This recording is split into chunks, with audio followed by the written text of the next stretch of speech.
127 சங்கீதம் வாசிக்கலாம். அது 8வது பயணம். அதில் எனக்கு என்ன, ஜேர்னி ஆஃப் விக்டரி, வெற்றியின் பயணம். இந்த வெற்றி வருமானம் அடிக்கடி சொல்லுவேன். நான் யோசித்து கொள்வேன். ஒரு தோல்வி வந்தால் கூட நம்ம கொஞ்சம் கவனக்குறைவாக இருந்துடலாம். ஆனால் வெற்றி வந்தால் மாத்திரம் என்ன செய்யணும், மிக ஜாக்கிரதையாக இருக்கணும். ஏன் அப்படின்னா, நாம் ஒரு யுத்தத்தில் தோற்றால் எதிரி என்ன செய்வான், நம்ம ஒடுக்குவான். ஏன்னா நம்ம என்ன செய்வான், வரி தண்டம் எவ்வளோ கொடு அவ்வளோ கொடுன்னு வரி என்ன பண்ணுவான், போடுவான் இல்லையா. அதோடு நிறுத்தினா பரவாயில்ல. என்ன பண்ணுவான்னா, பைபிளில் பார்த்தீங்கன்னா யுத்தத்தில் வெற்றி என்ன பண்ணுவான், நல்ல மரங்கள்லாம் வெட்டிடுவான். தேசத்தில் உள்ள நல்ல மரங்கள், விலை வந்த மரங்கள் இருக்கிறீங்களா, எல்லாத்தையும் வெட்டிட்டு எல்லா நீர்நிலைகளையும் தூர்த்து விடுவான். அவன் வரி வாங்கிறது, இல்லை அடிக்கிறது, அடிமைப்படுத்துறது பெரிய வேலை. அதை விட பொல்லாதது என்னென்னா, நல்ல மரத்தெல்லாம் வெட்டிடுவான். அந்த மரங்கள் வர்றதுக்கு பார்த்தீங்கன்னா ஆண்டுகள் ஆகும் திருப்பி வரணும்னா. அடுத்தது தண்ணி துறவுலாம் ரொம்ப கொஞ்சம். அந்த ஊரில் பலஸ்தீன நாட்டில் பார்த்தீங்கன்னா அது வானத்தின் மழையை குடிக்கும் தேசம். நீங்கள் அந்த எகிப்தை போல காலால் நீர் பாய்ச்சுகிற ஊரில் இது ஊர் என்ன, வானத்தின் தண்ணீரை குடிக்கும் தேசம். அப்படின்னா அங்கே என்ன கிடையாது, பெரிய நீர்நிலைகள் இல்லை. ஒரு கல்லியா கடல், கீழே போனால் ஒரு சவக்கடல், நடுவில் ஒரு யோர்தான் நதி, சில கிளைகள் போகும், அவ்வளோதான். என்ன செய்யணும், வானத்தின் தண்ணீரை பார்த்தா விவசாயமே பண்ணது நாட்டில். இப்போ யோசிச்சு பாருங்கள், ஆகார் இந்த பிள்ளையை தூக்கிட்டு போகாதீங்களா, போகும்போது அவளுக்கு என்ன இல்லை, தண்ணீர் இல்லை, துருத்தி தண்ணீர் தொடர்ந்து முடிஞ்சு போச்சு. ஆனால் அவள் என்ன பண்ணுறா தெரியுங்களா, பிள்ளைய போட்டு விட்டு பிள்ளை சாது பார்க்க மாட்டேன்னு போய் உட்கார்ந்தாங்க இல்லையா. அதை கவனிச்சு பாருங்கள், பிள்ளையின் சத்தத்தை கேட்டார், அவள் கண்களை திறந்தால் அவர் ஊற்றை கண்டாலும் போட்டுருப்பாருங்களேன். ஏன் அப்படின்னா, அன்றைக்கு எங்கே ஊற்றுகள் எங்கே இருக்குன்னு சொன்னால் பாறைகள் இருக்குது தெரியுங்களா. பாறைகள் மலைகளுக்குள்ளே தான் குடைவாங்க. அது ஏன்னா வனாந்திரம் அங்கே கிடைக்காது. உள்ள மலையில் எங்கேயா தண்ணி இருக்குமா, பாறையில் எங்கேயா தண்ணீர் இருக்குமா, தோண்டி என்ன பண்ணுவாங்கன்னா, நீர்நிலைகளை கண்டுபிடித்தால் என்ன பண்ணுவாங்கன்னா, அதை கிணறை ஃபில் பண்ணிவிட்டு பாறையை வச்சு அதை மூடி வச்சுருவாங்க. திடீர்னு பார்க்குறவனுக்கு எப்படி இருக்கும், அதுக்கு ஊற்றா தெரியாது, எப்படி இருக்குன்னா கல்லா. ஞாபகம் இருக்குதா, மோசை காலத்தில் பார்த்தீங்கன்னா என்ன பண்ணுவாங்க தெரியுங்களா, கல்லை புரட்டி தான் என்ன பண்ணுவாங்க, தண்ணீர் கொடுப்பார். யாக்கோபு போகும்போது பார்த்துருக்கீங்களா, கல்லை புரட்டி தான் தண்ணி. ஏன்னா என்ன பண்ணுவாங்கன்னா, அந்த பாறைகள் அல்லது அந்த மலைப்பாங்கான இடத்துல என்ன பண்ணுவாங்கன்னா, துறவு தோண்டிட்டு அதில் என்ன பண்ணுவாங்க, ஃபினிஷ் பண்ணிவிட்டு கல்லை வச்சு மூடிடுவாங்க. யோவான் 4ஆம் அதிகாரத்தில் சமாரிய பண்ணி இயேசுவும் பேசுகிறாங்க இல்லையா. அந்த கிணறோட படம் பார்த்துருக்கீங்களா, தாம்சன் பைபிள் எடுத்து வேணால் பாருங்கள். அதில் பின்னாடி ஒரு என்சைக்ளோபீடியா இருக்கும். அதில் பார்த்தீங்கன்னா இயேசு பேசின அந்த கிணறு என்ன இருக்குது, அங்கே எப்படி இருக்குன்னு தெரியுங்களா, ஒரு பெரிய குகை மாதிரி இருக்குது, அதுக்குள்ளே அந்த கிணறு இருக்குது. அதுக்குள்ளே 105 அடி ஆழத்தில் அந்த கிணறு தோண்டியிருக்காங்க. சீகார் நிலத்தில் ஒரு கிணறு போட்டிருக்கலையா, யோவான் 4ஆம் அதிகாரத்தில் யோசேப்புக்கு யாக்கோபு கொடுத்தான்னு போட்டிருக்கு இல்லையா. அந்த கிணறு இன்றைக்கும் இருக்குது. அது சொல்லுவா தெரியுங்களா, கிணறு ஆழமாக இருக்குது, முண்டுக்குள்ள உங்கள்கிட்ட ஒன்றும் இல்லையே, எப்படி தண்ணி எடுப்பீங்கன்னு கேட்டாங்க. காரணம் என்னென்னா 105 அடி ஆழம் அந்த கிணறு. எப்படிப்பட்ட சம்மராக இருந்தாலும், எப்படிப்பட்ட உஷ்ணகாலமாக இருந்தாலும் 15 அடி தண்ணீர் எப்போவுமே அந்த கிணத்துல இருக்கும். அதுதான் அப்போ 90 அடிக்கு மேலே கயிறு இருந்தால் தான் அந்த தண்ணியை தொட முடியும். அதுதான் கேட்டேன், கிணறு ஆழமாக இருக்குது, பாத்திரம் வண்டி இல்லை, எப்படி தண்ணீர் கொண்டு வரணும் கேட்டால் இல்லையா. அப்படின்னா அவங்க என்ன பண்ணுவாங்கன்னா, ஊற்றுகள் இருக்கும், என்ன செய்வாங்கன்னா பாறைகளுக்கு நடுவில் பண்ணிட்டு அதை கல்லை வச்சு மூடிட்டாங்கன்னா, அது தெரிஞ்சவங்களுக்கு மாற்றம் தான் தெரியும், ரோட்டில் போகிறவங்க வர்றவங்களாம் தெரியாது. புதுசாக ஒருத்தன் வரானா அவனை கண்டுபிடிக்க முடியும். ஆனால் தான் ஆகாரம் கண்டுபிடிக்க முடியலை. ஸோ அங்கே கிணறு இருந்தது. துக்கத்தினால என்ன பண்ணுறா தெரியுங்களா, சாதாரணமாக பார்த்தா, கேஷுவலாக பார்த்தா எல்லாம் பாறைகளாக இருக்குது, எங்கே கிணறுக்குன்னு அவளுக்கு தெரியலை. கர்த்தர் கண்களை திறந்த போது அவள் ஒரு ஊற்றை கண்டாலும் போட்டிருப்பாருங்களேன். புரியுதுங்களா, புரியுது. சரி, அப்படின்னா நாம் இன்றைக்கு தோல்வி அடையும் போது எதிரி என்ன பண்ணுவான், நம்ம ஊருக்குள்ள என்ன செய்வோம், முதல்ல இந்த நீர்நிலைகள் இருக்குது தெரியுங்களா, அதெல்லாம் நாசம் பண்ணுவான். ஆதியாகமம் 26 பார்த்தீங்கன்னா ஈசாக்கிட்ட என்ன செய்வாங்க, ஆபிரகாம் தோண்ட எல்லா துறவுகளையும் மூடிட்டான்ல, தூர்த்து போட்டான்னு போட்டிருக்குல்ல. அப்படின்னு என்ன செய்வாங்கன்னா, முதல்ல நீர்நிலைகளை கெடுப்பான், நல்ல மரங்களை வெட்டுவாங்க. மூணாவது என்ன செய்வாங்கன்னா, பெரிய கற்கள், பாறாங்கற்கள் மாதிரி கற்களை விளை நிலத்தில் வீசுவானுங்க. ஏன்னா மறுபடியும் கல்டிவேட் பண்ணக்கூடாது. ஸோ எதிரி யுத்தத்துக்கு வந்தால் அவன் வெற்றி பெற்றால் என்ன செய்வான்னா, ஒன்று நல்ல மரங்களை வெட்டுவான், ரெண்டாவது என்ன செய்வான், நீர்நிலைகளை கெடுப்பான், மூணாவது என்ன பண்ணுவான், தேசத்தில் பெரிய கற்களை வீசி விளை நிலத்தை பாழாக்குவானுங்க. நான்காவது என்ன பண்ணுவோன்னா, தேசத்தில் உப்பை விதைப்பான்னு போட்டிருக்குது. உப்பை வச்சு என்னாகும், நிலம் பாழஞ்சு போயிடும்.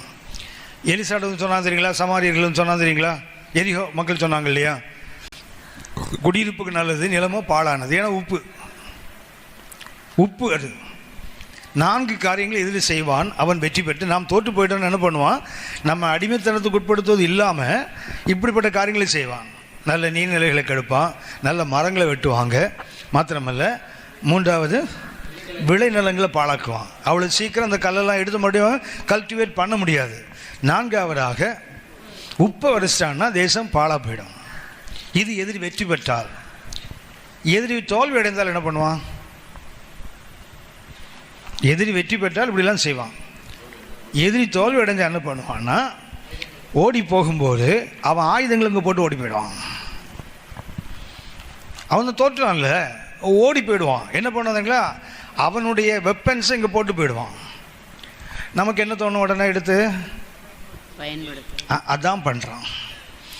எதிரியினுடைய ஆயுதத்தை எடுத்து நாம் பயன்படுத்தக்கூடிய துர்பாக்கியத்தோடு தள்ளிடுவான். அவன் வெற்றி பெற்றாலும் நமக்கு கேடு, தோல்வி விட்டால் அதை விட அதிக கேடு. 2 ராஜாக்கள் 7வது அதிகாரத்தை பாருங்கள். பயந்து 4 குஷ்டோகி நடந்தால் ஓடுறவன் குதிரையை அவுத்துட்டுலாம் ஓடணும், குதிரையை விட்டுட்டு ஓடி இருக்கான் பாருங்களேன். எப்படி இருந்ததோ அப்படியே ஏன் தெரியுங்களா, ஒரு வாய்ப்பு உண்டாக்கும். என்ன பண்ணுவான், போயிட்டு கத்தி நல்ல கூர்மையாக இருக்குது, இதை பயன்படுத்தினா என்ன. எதிரியின் ஆயுதத்தை நம்ம பயன்படுத்தக்கூடிய ஒரு நிர்பந்தம் எப்போ வரும்னா, நாம் வெற்றி பெறும் போது. ஆனால் தான் இந்த வெற்றியின் பயணம் இருக்குது தெரியுங்களா, மிக ஜாக்கிரதையாக இருக்க வேண்டும். ஏன்னா நாம் தேவன் நமக்கு கொடுத்த சர்வாயுத வர்க்கம் இருக்குது, தேவன் நமக்கு கொடுத்த போராயுதங்கள் இருக்குது, சர்வாயுதமும் இருக்குது. ஆனால் நம்ம என்ன பண்ணுவோம் தெரியுங்களா, எதிரியினுடைய ஆயுதத்தை பயன்படுத்திட்டு இருப்போம். சிலர் அந்நிய பாஷை பேசுறது பார்த்தீங்கன்னா அந்த ஸ்லோகங்கள் சொல்லலாம் தெரியுங்களா, அப்படியே இருக்கும். கவனிச்சிருக்கலாம் தெரியல. சில அந்நிய பாஷை பேசும்போது பார்த்தீங்கன்னா அந்த ஹிந்துக்கள் இருக்காங்க தெரியுங்களா, அவங்க இந்த ஸ்லோகம் சொல்லுவாங்க தெரியுங்களா, அப்படியே சொல்கிறாள் நம்மள்ட்ட இருக்குது. என்ன ஆவின்னு தெரியல, அது அவனுக்கு சொல்கிற மாதிரி இங்கே பண்ணுவாள். சரி, அதுக்கு மேலே வேண்டாம், விட்டுலாம். என்ன ஆகுன்னா, எதிரியினுடைய ஆயுதத்தை யார் பயன்படுத்தக்கூடாது. எசேக்கியேல் 38 பார்த்தீங்கன்னா ஒரே ஒரு வேலை தான் செய்யணும், அதெல்லாம் கலெக்ட் பண்ணி கொண்டு போய் எரிக்கணும்னு போட்டிருக்குது. எதிரி போட்டு ஆயுதத்தை என்ன பண்ண எடுத்து பயன்படுத்தக்கூடாது, மாற என்ன பண்ண அதை கொண்டு போய் கலெக்ட் பண்ணி அதை ஊருக்குள்ளே கொண்டு போய் எரிக்க வேண்டும்னு பைபிளில் போட்டிருக்கோம். இப்போ எதிரி வரும்போது வெற்றியும் பெறுவான், தோல்வியும் பெறுவான். நம்ம எப்போ ஜாக்கிரதையாக இருக்கணும்னா, அவன் தோற்று போகும்போது நமக்கு அதிக ஜாக்கிரதை வேணும். அவன் வெற்றி பெற்றால் நிலத்தை பாழாக்கிடுவான். கொஞ்ச நாளில் கஷ்டப்பட்டு என்ன பண்ண அதை எடுத்துடலாம். மரம் தானாக வளரும். தூர்த்து போன காடுகளும் மறுபடியும் தோண்டினால் தண்ணீர் வரும். இல்லை நிலத்தை என்ன செய்யலாம், கொஞ்சம் உப்பு போனால், இப்போ சுனாமி வந்தது, மொத்தமே கெட்டு போயிடல, மறுபடியும் என்ன பண்ண சீரமைக்க முடியும். ஆனால் அவன் வெற்றி பெற்றால் என்ன பண்ணுவான் தெரியுங்களா, நம்ம ஊரில் என்ன பண்ணுவான், வேண்டாததெல்லாம் போட்டு போயிடுவான். நாம் என்ன பண்ணுவோம், அதை எடுத்து பயன்படுத்துவோம்ல. சமயத்தில் ஒரு ஊழியக்காரரை பார்த்தேன், அவர் கையில் கொஞ்சம் அடிபட்டு இருந்தது. நான் ஒன்றும் கேட்கல, அவர் சொன்னார், கிறிஸ்மஸுக்கு பட்டாசு வெடித்தோம், பேர் என்ன பண்ணான்னா கொளுத்திருக்கிறான், அது கொளுத்தலையாம். அது பட்டாசு கூட தெரியுது பாருங்களேன். பேரன் கொளுத்துனா வெடிக்கக்கூடாது, தாத்தா கொளுத்தாமலே வெடிக்கணும் தெரியுது பாருங்களேன். நான் வெடிக்கிறேன்னா கையில் தூக்கினாதான் கையிலே வெடிச்சிச்சான் அது. அப்படின்னா எதிரி ஒன்றை போட்டு போனால் நமக்கு என்ன தோணும் தெரியுங்களா, அதை எடுத்து ஏன் பயன்படுத்தினா என்ன. பார்த்துருக்கீங்களா, சர்ச்சிலெல்லாம் சில கன்வென்ஷன் நடக்கும்போது இந்த மியூசிஷியன்ஸ்லாம் வருவாங்கள்ல பாடுறதுக்கு, பார்த்தீங்கன்னா நம்ம சொஃபிஸ்டிகேட்டு கீபோர்டு இப்போ கிட்டார்லாம் வச்சு போவோம் தெரியுங்களா. போகும்போது மறக்காமல் பூட்டிகிட்டு போவோம், பார்த்துருக்கீங்களா. ஏன்னா அவன் போனவுடனே நம்ம உள்ள நண்டு சிண்டெல்லாம் எடுத்து ப்ளே பண்ணுவாங்க கண்டிப்பாக. யார் ஒன்று வச்சுட்டு போனாலும் அது வேறு சொல்லிட்டு போனான்னு வச்சிங்களேன், தம்பி தொடாதடா ஜாக்கிரதைன்னு சொன்னால் அவன் போகிறதுக்குள்ளே திறந்துடுவான் ஆள். உங்களுக்கு தெரியும் தானே, இது பூட்டு போடுறோம்ல வெளியே, நல்லவனுக்கா கெட்டவனுக்கா. பூட்டு போடுறோம்ல, வீட்டுக்கும் சரி பெட்டிக்கும் சரி பூட்டு போடுறோம்ல, போடுறீங்களா. நல்லவனுக்கா கெட்டவனுக்கா? கெட்டவனுக்கா. நல்லவனுக்குண்ணே. ஆமாம், கெட்டவனுக்கு எந்த பூட்டை போட்டாலும் உடச்சிடுவான். நல்லவனுக்கு மாத்திரம் போட்டனா பூட்டியிருக்காங்க நம்ம தொடக்கூடாதுன்னு போயிடுவான் அவன். கெட்டவனுக்கு பூட்டு பிரச்சனையே கிடையாது. எந்த அண்ணன் சொன்ன நல்லவன் கெட்டக்கூடாது, அவ்வளோதான். பூட்டு போடலைன்னா நல்லவனுக்கு ஒரு டெம்டேஷன் வரும். ஏன்னா தரம் பூட்டில் இல்லை, திறந்து பார்க்கலாம்னு தோணும்ல. எதிரி ஒன்றை வச்சுட்டு போனான்னா அதை எடுத்து பயன்படுத்தக்கூடிய ஒரு டெண்டன்சி நமக்கு வந்துடும். நமக்கு என்ன வேண்டாடும், ஒரு டெம்டேஷன் வந்துடும். அது மிக ஜாக்கிரதை. வெற்றி ஆபிரகாமுடைய 8வது பயணம் இருக்குல்ல, வெற்றியின் பயணம். அவன் வெற்றி பெற்று வரும்போது பிசாசு என்ன பண்ணுவான் தெரியுங்களா, அந்த வெற்றி கிடச்சி தெரியுங்களா, அந்த வெற்றியுடைய ஆதாயத்தை நம்ம அனுபவிக்க தூண்டுவான். அந்த வெற்றியின் பயணத்தில் ஆபிரகாமுக்கு என்ன வந்த சோதனை என்ன தெரியுங்களா, அவன் வெற்றி பெற்றான். வெற்றி பெற்ற போது என்ன பண்ணான், 5 ராஜாக்களை தோற்கடிச்சு போனால் 4 ராஜாக்கள். இவங்களதை மாத்திரம் திருப்பி கொண்டு வரல, அவனதையும் சேர்த்து திருப்பி கொண்டு வரான். கொண்டு வரும்போது 2 ராஜாக்கள் ஒன்று சந்தித்தாங்க இல்லையா? சோதோமின் ராஜாவும் சந்தித்தார், சாலேமின் ராஜாவும் சந்தித்தார்ல. எனக்கு ரொம்ப சந்தோஷம் என்னென்னா, முதல்ல புறப்பட்டது சோதோமின் ராஜா தான். ஆபிரகாமை பார்க்க வந்தது முதல்ல யார் தெரியுங்களா? சோதோமின் ராஜா. சாவை பள்ளத்தாக்கு என்ன ராஜாவின் பள்ளத்தாக்கு வரை வந்தானா. நல்ல காலம் அவனுக்கு நடுவில் சாலேமின் ராஜா வந்துட்டார். முதல்ல ஆபிரகாமுக்கு 2 ராஜா வரான் பார்க்க. ஒருத்தர் யார்? சமாதானத்தின் ராஜா, இன்னொருத்தர் யார்? அழிவின் ராஜா. 2 பேர் வரானுங்க. 2 பேர் வரும்போது புறப்பட்டது முதல்ல யார்? வாசிக்கலாம் அந்த வேத பகுதியை. ஆதியாகமம் 14ஆம் அதிகாரம் 17 வாசிங்க.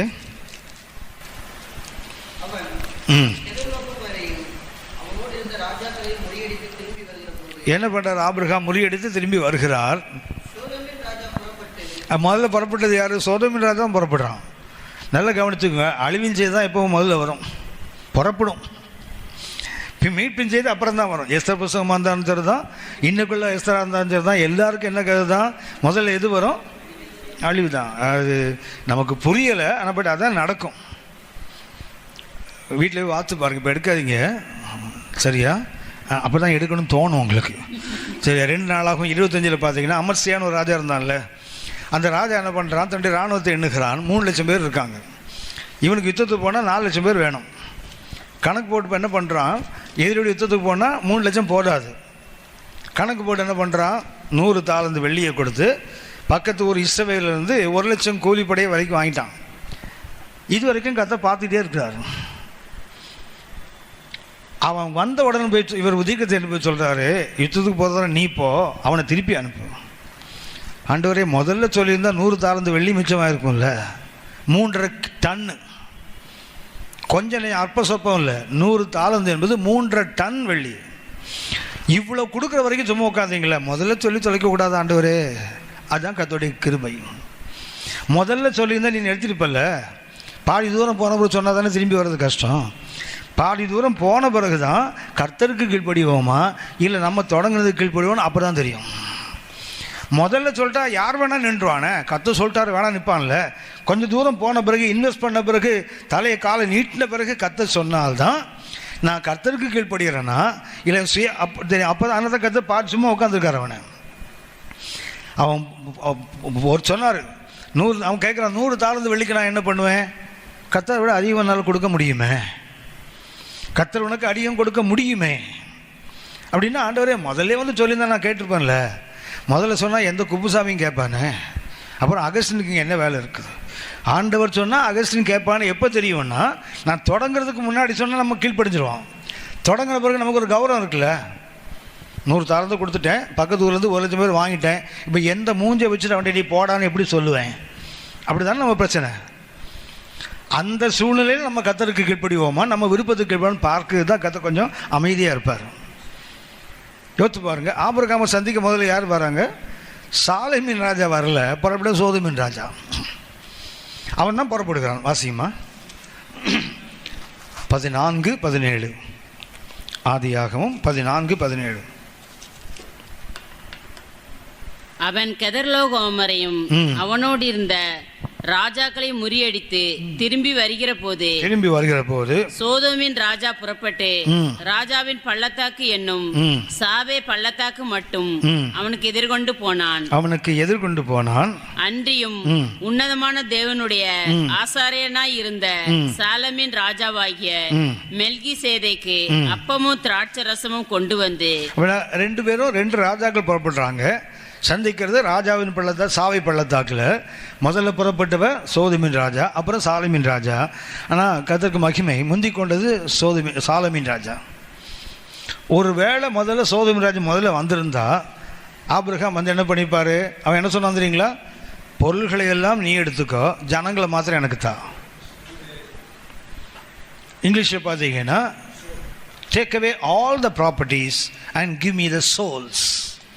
எதை கொடு? என் ஆத்துமாவை நீ கொடுத்துரு, என்ன பண்ணு, எதை வேணா நீ எடுத்துக்கோ.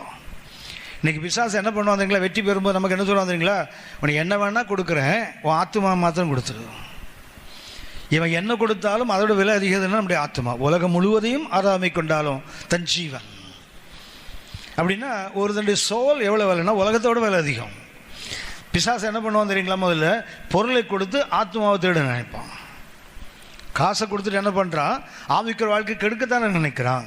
அதுதான் வெற்றி பெறும்போது ஆவிக்குரியவர்கள் ரொம்ப கவனமாக இருக்கணும். எதிரி என்ன பண்ணுவான், அவன் ஆயுதத்தை உள்ளே போட்டு போயிடுவான். ஆனால் கர்த்தர் நல்லவர். சோதோம் ராஜா புறப்பட்டாலும் சந்திக்கும்போது சாலமோன் ராஜா முன்னாடி அனுப்பிட்டார். ஒருவேளை முந்தி சந்தித்திருந்தால் என்ன இருக்குன்னு நமக்கு தெரியாது. வெற்றியின் பயணத்தை நாம் கற்றுக்கொள்ள மிக முக்கியமான பாடம். அந்த வெற்றி கிடைச்சது இல்லையா, அந்த வெற்றியினுடைய ஆதாயத்தை அனுபவிப்பதற்கு நமக்கு என்ன உண்டாகுன்னா ஒரு தூண்டுதல் வந்துடும். யோசித்து பாருங்க. ஆமாம், நான் போனேன், பிரசங்கம் பண்ணேன், இது நடந்தது, அது நடந்தது. அந்த ஆதாயத்தை நம்ம சொந்தப்படுத்திக்கொள்ள முயற்சி பண்ணுறோம்ல. அந்த ஆதாயம் கர்த்தருக்கு தானே தவிர நமக்கு இல்லையே. நாம் போனால் நடக்கலையே, கர்த்தர் கூட வந்ததுனால தான் நடந்தது. கர்த்தர் கூட வரலன்னா நம்ம என்ன வெக்கப்பட்டுல திரும்பி வந்திருப்போம். தேவன் இல்லாமல் தேவன் நமக்கு முன்னாடி போகலைன்னா நம்மளால் என்ன செய்ய முடியும்? ஸோ வெறும் 0 தான். பக்கத்தில் ஒரு ஒன்றா நின்று நம்மளை மகிமைப்படுத்துகிற அவ்வளோதான். அப்போ நாம் என்ன நினைக்கிறோம், அன்றைக்கி என்னை கொண்டு கர்த்தர் செய்தார் நினைக்கிறோம் இல்லையா. என்னை கொண்டு இல்லை, கர்த்தர் செய்தார், அவ்வளோதான்.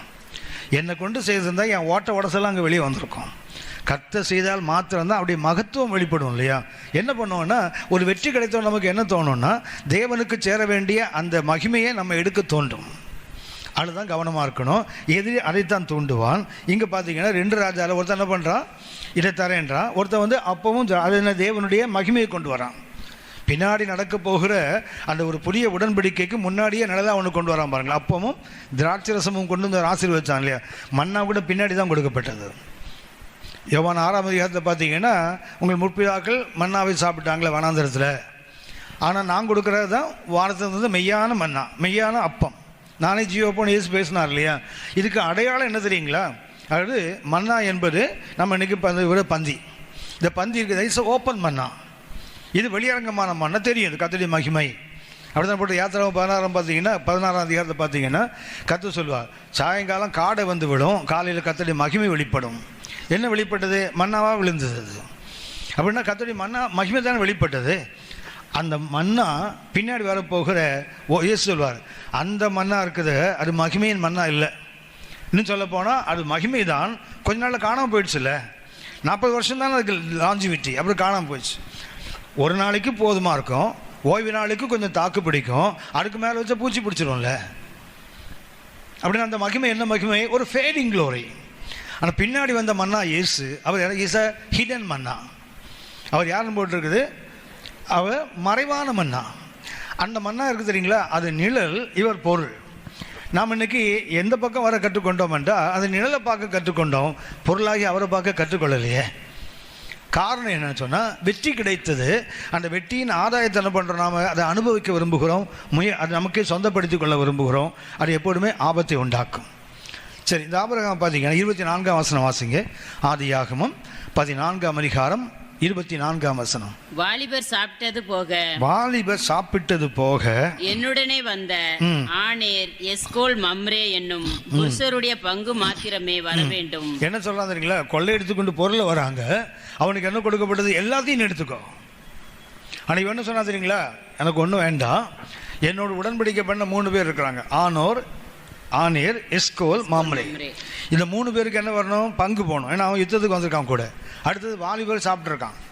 சாப்பிட்டதும் அவனுக்கு கொடுத்ததும் போக வேற ஒன்று வேண்டான்னா ஆபிரகாமுக்கு என்ன கிடையாது? ஒன்றும் இல்லை. இவ்வளவு யுத்தத்தை செய்துவிட்டு ஆபிரகாம் வந்தார், அவருக்கு என்ன கிடையாது? நத்திங். அவனுக்கு என்ன இருக்குது? அடிமைப்பட்டு போனோன்னு விடுதலை ஆக்கிட்டு வந்தேனே, அது எனக்கு போதும். அப்படி என்றால் இந்த பயணத்தில் நாம் கற்றுக்கொண்ட பாடம் என்ன? நாம் வெற்றி பெற்றால் அந்த வெற்றியுடைய ஆதாயம் இருக்குது தெரியுங்களா? ஆமாம், நான் தான் போனேன், ஆமாம் நான் தான் ஜெபம் பண்ணேன். யாராவது ஒரு தேவனுடைய பிள்ளை பயன்படும் என்ன சொல்ல வந்துடுறீங்களா? யாராவது அவனை பாராட்டி உங்கள்கிட்ட சொன்னான்னு என்ன சொன்னீங்களா? நம்ம பையன் நம்மகிட்ட தானே வசனம் கற்றுக்கிட்டான், நம்ம தானே ரட்சிப்புகளை நடத்தணும். சும்மா இருக்காது, வாய் இருக்குதே சும்மா இருக்காது. ஏன்னா நம்ம தானே அவனை ரட்சித்தோம், நம்ம தானே சிலுவையில் செத்தோம், அவனுக்கு நம்ம தானே ரத்தத்தை கொடுத்தோம். வானங்களும் வானங்களும் கொள்ளாதவர் கொண்டு வந்து அப்படி சொந்த ரத்தத்தை சிந்தி சம்பாதித்த சபையில் யார் யாரெல்லாம் பங்கு போட்டுக்கிறோம் பாருங்க. என்ன சொல்கிறோம்? நாங்கள் தான் ரட்சிப்புகள் நடத்தணும். நாங்கள் கிராம ஒழித்து போனால் சந்திக்கப்பட்ட ஒரு இன்னைக்கு அவர் பெரிய ஆளாக இருக்கலாம், நம்மகிட்ட குட்டு வாங்கி வசனம் கற்றுக்கிட்டவர், அந்த குசும் இன்னும் போகலை நம்மகிட்ட. அந்த வெற்றியின் அதை யாருக்குரியது? தேவனுக்குரியது. ஆனால் என்ன பண்ணுறோம்? நம்ம அதை திருடி கொள்கிறோம்ல. இதுதான் பிசாசோட டெம்டேஷன். அதுதான் இந்த வெற்றியின் பயணத்தை நாம் கற்றுக்கொள்ள மிக முக்கியமானது. இப்போ 177 சங்கீதத்துக்கு வாங்க. இந்த வெற்றியில் யாருக்கு என்ன கிடையாது? ஆபிரகாமுக்கு எதுவும் கிடையாது. இன்னொரு வசனத்தை வாசிங்க. 1 சாமுவேல் 15ஆம் அதிகாரம், 1 சாமுவேல் 15ஆம் அதிகாரம் 1 முதல் 3 வரை வாசிங்க. பின்பு சாமுவேல் சவுலை நோக்கி, இஸ்ரவேலராகிய தம்முடைய ஜனங்கள் மேல் உம்மை ராஜாவாக அபிஷேகம் பண்ணுகிறதற்கு கர்த்தர் என்னை அனுப்பினாரே. இப்போதும் கர்த்தருடைய வார்த்தைகளின் சத்தத்தை கேளும்.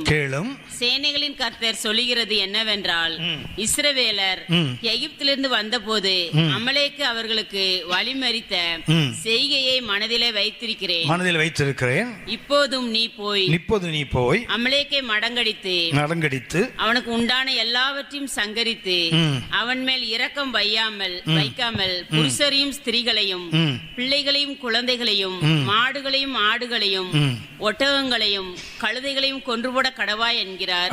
கர்த்தர் என்ன சொல்றாரு? அமலேக்கியனை முழுவதுமா அழித்து விடு. 7 முதல் 9 வரை வாசனங்களை வாசிங்க. 7ஆம் வசனம் முதல் 9ஆம் வசனம் வரை. அப்பொழுது சவுல் ஆவிலா துவக்கி எகிப்திற்கு எதிரே இருக்கிற சூருக்கு போகும் எல்லை மட்டும் இருந்த அமலேக்கரை மடங்கடித்து அமலேக்கரின் ராஜாவாகிய ஆகாகை உயிரோட பிடித்தான்.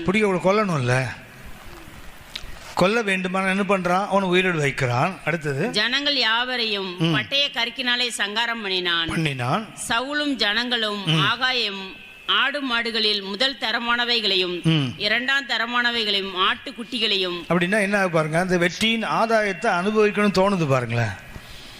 கர்த்தர் என்ன சொல்லியிருந்தாரு? முற்றிலும் அழித்து விடு. இவன் என்ன பண்றான்? உருப்படாததெல்லாம் அழிக்கிறான், மேன்மையானவைகளை தனக்குன்னு வைத்துக் கொள்றான்ல. இன்றைக்கி நாம் அதுதான் பண்ணிகிட்ருக்கோம். வெற்றி வந்தால் உருப்படாதெல்லாம் எரிச்சிடுவோம். ஆனால் கொஞ்சம் மகிமையான எது தோணுது அதெல்லாம் நமக்குன்னு வச்சுப்போம்ல. வாசிக்கமா. நலமான எல்லாவற்றையும் அழித்து போட மனதில்லாமல் என்ன இல்லாமனுக்கு மனசு இல்லை பாருங்களேன். நலமானதெல்லாம் என்ன பண்ணல, அதாவது மற்ற 3ஆம் தரத்தெல்லாம் கொளுத்துறான், எரிக்கிறான்.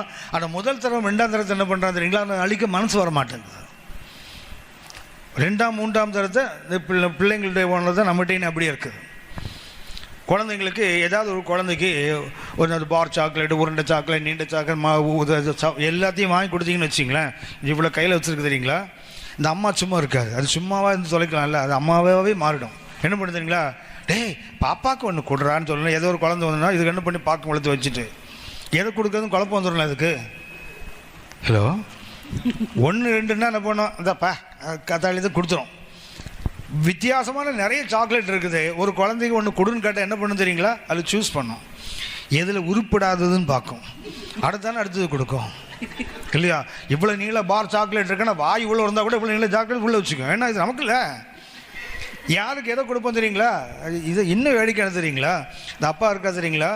சாக்லேட் எங்கேருந்து வாங்கிட்டு வருவார், பெரிய சாக்லேட் வாங்கிட்டு வருவார். அது குழந்தைக்கு கொடுத்தா என்ன பண்ண தெரியுங்களா? எவனையும் திரும்பி பார்க்காது, மொத்தத்தையும் குடலை உருவிடும். பார்த்துருக்கீங்களா? கொஞ்சமாக உடைப்பாலாம் கிடையாது, மொத்தமாக குடலை எடுத்து பார்த்தீங்கன்னா கொஞ்ச நேரத்தில் அது அழுகிரும் தெரியுங்களா? அது இல்லைங்களா? இழுவி வாங்க தெரியுங்களா? அது வேறு இது வேறு சாப்பிட்டு இந்த எச்செல்லாம் வடியும். அதுக்கு 2 டேடி இந்த டேடின்னு கொடுக்கும் பாருங்களேன். அதுக்கு செல்லலை, இதுக்கு மேல் போகாது. அதுக்குள்ள என்ன பண்ணும் தெரியுங்களா? அப்புறம் தாராள ரூபாய் கொடுக்கும் தெரியுங்களா? இன்றைக்கி நாம் அப்படி தான் கொடுப்போம். நமக்கு முடிஞ்ச வரைக்கும் மொக்கிடுவோம், அதுக்கு மேலே முடியலைன்னா கக்கிடுவோம், அவ்வளோதான். எவனா தின்னு தொலைக்கட்டுன்னு போய் பண்ணிடுவோம்ல. அதுதான் இவன் செய்கிறான். 1ஆம் தரம் 2ஆம் தரம் அழிக்க மனதில்லை, கர்த்தருக்கு 3ஆம் தரத்தை கொடுக்குறான் பாருங்களேன். ஆகான் அதுதானே செய்தான். கொஞ்சம் பொண்ணு, கொஞ்சம் வெள்ளி, ஒரு பாபிலோனிய சால்வை, இதுக்காக உன் குடும்பத்தையே நீ இழந்துட்டல. பின்னாடி கர்த்தர் சொன்னார், எரிக்க சொன்னார், இவன் எரிக்கல. இதுதான் இன்னைக்கு நடக்குது. வெற்றி பெற்று விட்டால் என்ன தோணுது தெரியுங்களா? தேவனுடைய மகத்துவத்தை அபகரிக்கின்ற ஒரு ஆசை தான். அது சவுலுக்கு அப்படியே இருக்குது பாருங்களேன். கதை சொன்னார், டோட்டல் டிஸ்ட்ரக்ஷன், சர்வ சங்காரம். ஆனால் இவன் என்ன பண்ணான் தெரியுங்களா? அதை முதல் தரம் 2ஆம் தரத்தை அழிக்க அவனுக்கு மனதில்லைன்னு போட்டிருப்பார். தொடர்ந்து வாசிங்கம்மா. மனதில்லாமல் தப்ப வைத்து அற்பமானவைகளையும் உதவாதவைகளுமான சகல வஸ்துக்களையும் முற்றிலும் அழித்து போட்டான். அப்பொழுது கர்த்தருடைய வார்த்தை சாமுவேலுக்கு உண்டாகி அவர் சொன்னது, நான் சவுலை ராஜாவாக்கினது எனக்கு மனஸ்தாபமாய் இருக்கிறது. இதுக்கு சமமான இன்னொன்னு சொல்லுங்க. சவுலை ராஜாவாக்கினதுக்கு மனஸ்தாபமா இருக்குன்னு சொன்னார்ல, இதுக்கு சமமான ஒன்று சொல்லுங்க. ஆதியாகமம் 6ஆம் அதிகாரம் மனுஷனை படுத்த மனஸ்தாபம். அந்த துக்கத்தை மறுபடியும் ஒரு மனுஷனை கொண்டு வந்துட்டான் பாருங்க.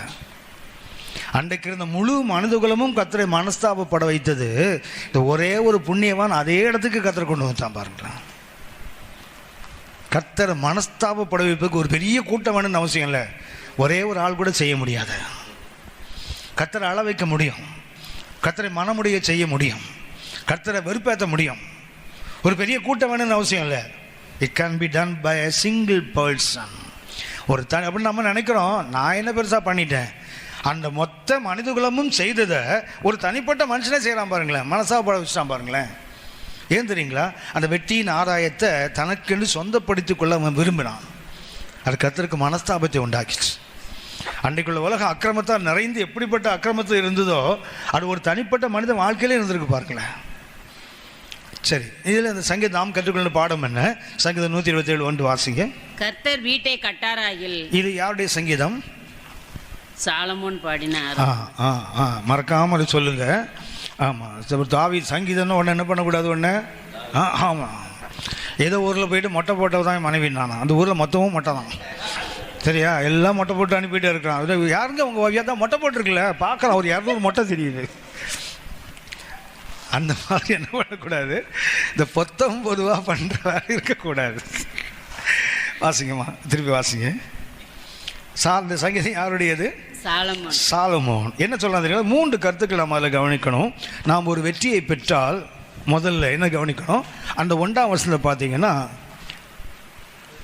1ஆம் வசனம், except the Lord build. அந்த வெற்றியின் அந்த ஆதாயத்தை அனுபவிக்காமல் இருக்கணும்னு முதல்ல என்ன தெரியணும்? கர்த்தர் வீட்டை கட்டாராகில். அர்த்தம் என்ன? என்னால் கட்ட முடியாது. என்னுடைய வெற்றிகளோ என்னுடைய திறமைகளோ என்னுடைய தகுதிகளோ என்ன செய்ய முடியாது, கட்ட முடியாது. Except the Lord build. ரெண்டாவது என்ன? 2ஆம் வசனம் வாசிங்க. கர்த்தர் நகரத்தை காவாராகில். ரெண்டாவது என்ன தெரியணும்? Accept the Lord protect. Copper யாரு? கர்த்தர் ஒருது தான். Accept the Lord protect. 3ஆம் வசனம் வாசிங்க. நீங்கள் அதிகாலையில் எழுந்து நேரப்பட வேலையிலே தரித்து வருத்தத்தின் அப்பத்தை சாப்பிடுகிறதும் விருதா. அவரே தமக்கு பிரியமானவனுக்கு நித்திரை அளிக்கிறார். போதுமா? Lord protect.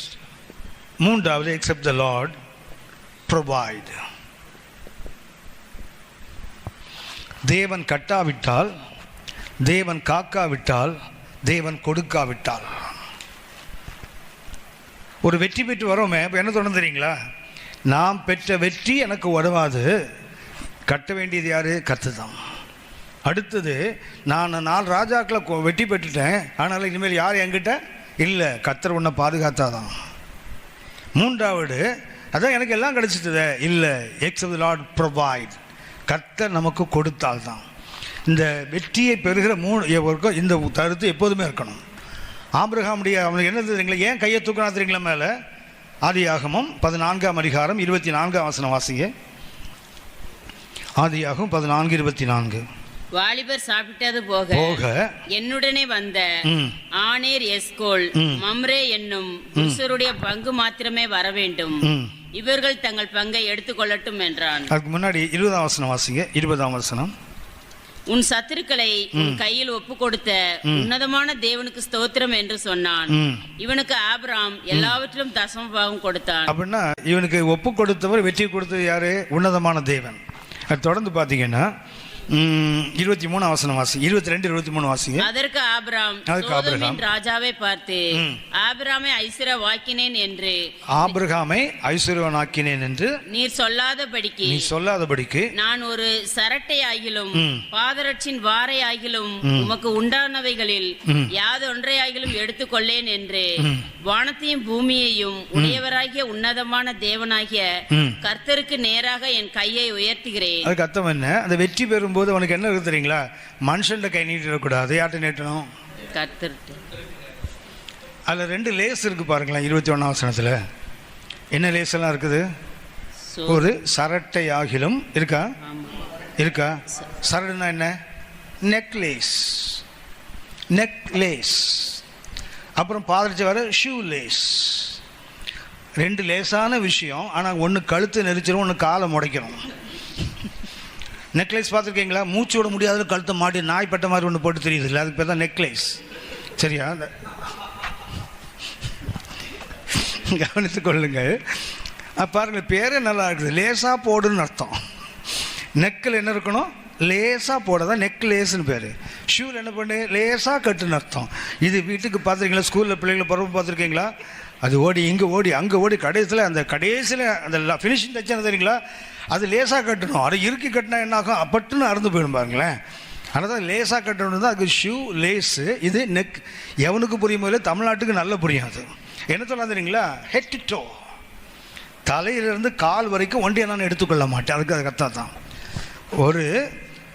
ஒரு சரட்டையாகிலும் பாதரட்சியின் கத்தம் என்ன?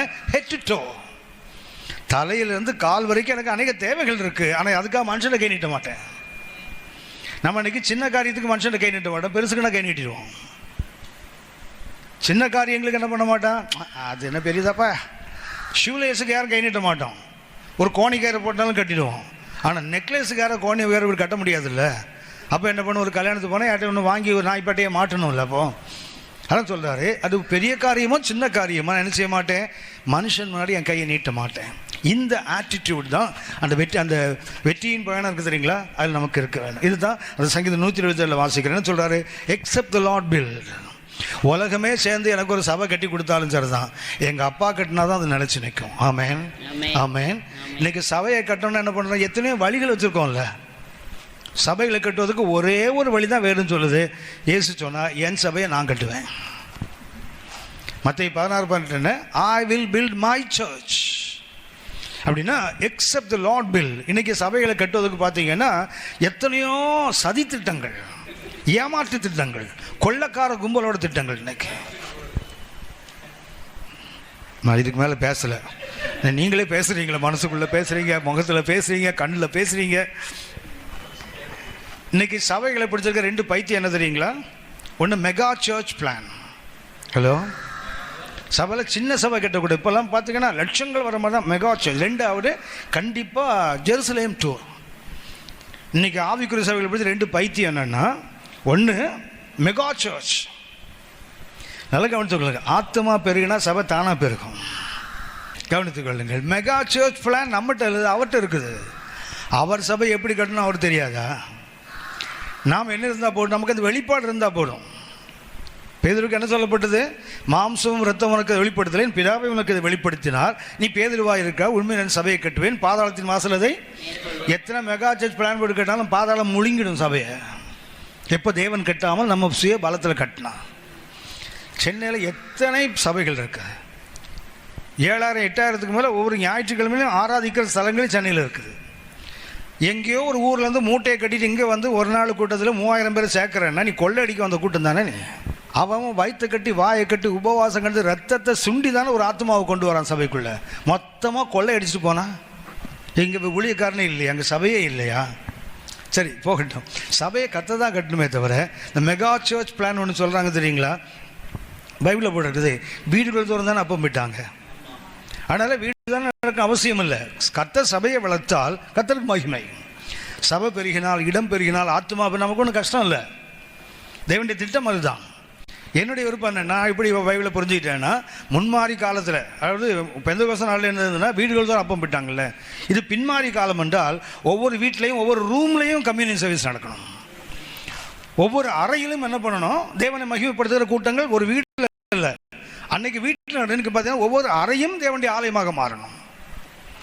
என்னுடைய எளிமையான ஒரு கருத்து என்ன தெரியுங்களா? சபையில் 100 பேர் இருக்கும்போது இருக்க ஐக்கியம் 1000 பேர் இருக்கும்போது இருக்காது. பக்கத்தில் யார் வந்து உட்கார்றான், அவனுக்கு என்ன பிரச்சனை, அவன் என் சகோதரனா. கர்த்தர் ஆதாம முதல்ல கேட்ட கேள்வி நீ எங்கே இருக்கிற, ரெண்டாவது கேட்ட கேள்வி உன் சகோதரன் இங்கே தான், காயின் அப்படி தான் கேட்டார். முதல்ல என்ன கேட்பா தேவன், நீ எங்கே இருக்கிற, அடுத்து உன் சகோதரன் யாருன்னு கேட்பார்ல. கிட்ட வந்து உட்கார்ந்து கர்த்தரை ஆராதிக்கிற யாருன்னு எனக்கு தெரியலன்னா அப்புறம் என்னது ஆவிக்குரிய ஐக்கியம்?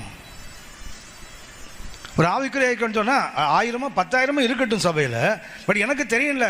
He is my brother, he is my sister, எனக்கு தெரியணும்ல. அவங்களுக்கு பிரச்சனை என்ன, அவனுக்கு வலி என்ன, அப்போ தான் நான் ஜெபிக்க முடியும். அவனுக்கு தேவை என்ன ஓடிவே நிற்க முடியும்ல. நல்லா கவனிச்சு பாருங்க, சபையில் 50 பேர் 100 பேர் இருக்கும்போது ஒரு வீட்டில் ஒரு பிரச்சனைன்னா மீது 90 பேர் வந்து நிற்பான். லீவ் போட்டு நிற்பான், ஆஃபீஸ் போக மாட்டான், வீட்டுக்காரி பார்க்க மாட்டான், வந்து நிற்பான்ல. ஒரு நல்லதோ கெட்டதோ அத்தனை பேர் வந்து நிற்பான்.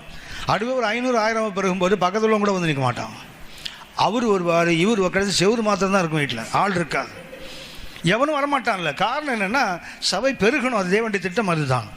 ஆனால் தான் என்ன பண்ணுறேன், இந்த கேசல்ஸ் கேத்தலிசத்தில் கொண்டு வந்தாந்தீங்களா, சான்று பகரும் சிறு சமூகங்கள். ஏன் கொண்டு வந்தான் அப்படின்னா, நீ ஒரு 2 தெருவில் இருக்கா, 3 தெருவுன்னா ஒரு அன்பியத்தை ஃபார்ம் பண்ணிக்கோ. எதுக்குன்னா ஒரு நல்லது கெட்டது அவனுடைய உயர்வு தாழ்வுக்கு நீ கூட போய் நிற்கணும். அதுக்கு தான் அதை பயன்படுத்துனாங்க. நம்ம இன்றைக்கி சர்ச்சில் கேசல் வந்துட்டு இல்லையா, வந்த பிறகும் பார்த்தீங்கன்னா கேசலில் யார் இருக்கான்னு கூட தெரிய மாட்டேங்குது. இவர் கேசல் போனால் தானே இவருக்கு தெரியும் அந்த தெருவில் யார் இருக்கான்னு. ஏன் அப்படின்னா நம்ம வந்து சபையாக கட்டி எழுப்பலை. அப்போஸ்தலர் 6ஆம் அதிகாரம் 1ஆம் வசனம் படித்து பார்த்தீங்கன்னா, அந்நாட்களே சீஷர்கள் தொகை பெருகின போது என்ன உண்டாகணும், கிருபை தானே பெருகணும். ஆனால் அங்கே குழப்பம் பெருகி போயிருக்கு பாருங்க. அப்போஸ்தலர் 6ஆம் அதிகாரம் 1ஆம் வசனத்தில் சபை பெருகினது, கிருபை தானே பெருகணும். அன்னைக்கு துதினால கிருபை பெருகணும்ல, அங்கே குழப்பம் தானே பெருகு. ஏன் டிஸ்பாரிட்டிஸ், எபிரேய விதவைகள் கிரேக்க விதவைகள் பிரச்சனை வந்துட்டுல. அப்படின்னா சபையாக உருவாக்கப்படலை. ஆதி திருச்சபையில் அந்த பிரச்சனை வந்திருக்குது. இனப்பாகுபாடு, மொழி பாகுபாடு அன்னைக்கே இருந்திருக்குல்ல. கவனித்துக்கொள்ளுங்க, சபையை கர்த்தர் கட்டினால் அது கண்டிப்பாக இருக்காது. ஏன்னா கர்த்தர் சபையை கட்டினால் என்ன ஆகும் தெரியுங்களா? 1 கொரிந்தியர் 12-13 வாசிங்க. அபிஷேகம் இன்னைக்கு எல்லா சபைகளும் அந்நிய பாஷையில் பேசுகிறாங்க, குதிக்கிறாங்கல்ல. எதுக்கு கர்த்தர் ஆவியை கொடுத்தால் பாருங்க.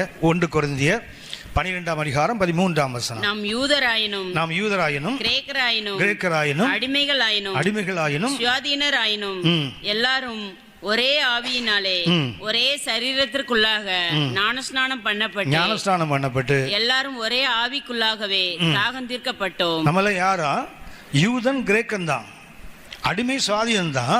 ஆனா எங்க இருக்கிறோம்? ஒரே சரீரமாகிய சபைக்குள்ள ஆவியினால சேர்க்கப்பட்டிருக்கோம்ல. அவனை எங்க அப்படி எங்க வித்தியாசம் எங்கிருந்து வருது? இப்போ தேவனுடைய திட்டம் என்ன தெரியுங்களா? எப்படி இந்த கைக்கு இந்த கையை தெரியுமோ, இந்த கண்ணுக்கு எப்படி இந்த கையை தெரியுமோ, அதுபோல் எனக்கு என் பிரதர் யாருன்னு தெரியணும்ல. நான் ஒரு அங்கம் என்றால் அவனும் ஒரு அங்கம் தானே. யாரோ தெரியாதுன்னு சொன்னால் அப்புறம் அது சரியான ஐக்கியத்துக்குள்ளே இல்லைன்னு அர்த்தம். சபை எப்படி கட்டணும்? Except the Lord build. எழுதுவர் யார்? சாலமோன் தானே. ஆமாவா? 1 ராஜாக்கள் 6ஆம் அதிகாரம் கடைசி வசனத்தையும் 1 ராஜாக்கள் 7ஆம் அதிகாரம் 1ஆம் வசனத்தையும் பார்த்தீங்கன்னா 20 வருஷம் அவன் கட்டியிருக்கிறான் ஆளு. 1 ராஜாக்கள் 6ஆம் அதிகாரம் 38ஆம் வசனத்தை பார்த்தீங்கன்னா ஆலயத்தை கட்ட 7 வருஷம். 1 ராஜாக்கள் 7:1 பார்த்தீங்கன்னா தன் மனைவிக்கு அரண்மனை கட்ட 13 வருஷம். அப்படின்னா 20 ஆண்டுகள் அவன் கட்டின மாதிரி கட்டியிருக்கிறான். அவன் ஆட்சி செய்தது 40 வருஷம். 40 வருஷத்தில் கர்த்தருடைய மாளிகையையும் தன்னுடைய மாளிகையும் கட்டுறதுக்கு எவ்வளோ எடுத்துக்கொண்டானா? ஆமாம், 1 ராஜாக்கள் 9:10 பார்த்தீங்கன்னா நல்லா இருக்குது. 1 ராஜாக்கள் 9:10 வாசிங்க. 1 ராஜாக்கள் 9:10. சாலமோன் கர்த்தருடைய ஆலயமும் ராஜா அரண்மனையும் ஆகிய 2 மாளிகைகளையும் கட்டி நிறைவேற்றுகிற 20ஆம் வருஷம் முடிவில். அவனுக்கு எத்தனை வருஷம் ஆச்சுது? 20. கர்த்தருடைய மாளிகை, அவனுடைய மனைவிக்காக அவன் கட்டின மாளிகை, இந்த 2 கட்டுறதுக்கு எவ்வளவு நாள் ஆச்சுதான்? 20 வருஷம் தானே. இதுக்கப்புறம் நிறைய கட்டியிருக்கிறான் அவன். சிங்கார வனங்களை உண்டாக்கினான், தோட்டங்களை உண்டாக்கினான். அப்புறம் குதிரை ரதம் வைக்கிறதுக்கு தனியாக மெகிதோல பெரிய இதை கட்டியிருக்கிறான். கட்டிக்கிட்டே தான் இருந்திருக்கிறான் அவன். அவன் சொல்கிறான் எக்ஸப்ட் த லார்ட் பில். சங்கீதம் 121 என்ன விசேஷம் அப்படின்னா, அந்த பைபிளில் இதை எழுதுறதுக்கு தகுதி இல்லாமல் ஒருத்தன் தான். அவன் லைஃப் டைம் முழுவதும் உளுந்து கட்டியிருக்கிறான். அவன் சொல்கிறான் கர்த்தர் கட்டலைன்னா ஒன்றும் வேலைக்கு ஆகாதுடான்றான் பாருங்க. அப்படின்னா அந்த வெற்றியின் பணத்தை வரவனுக்கு என்ன தெரியணும்?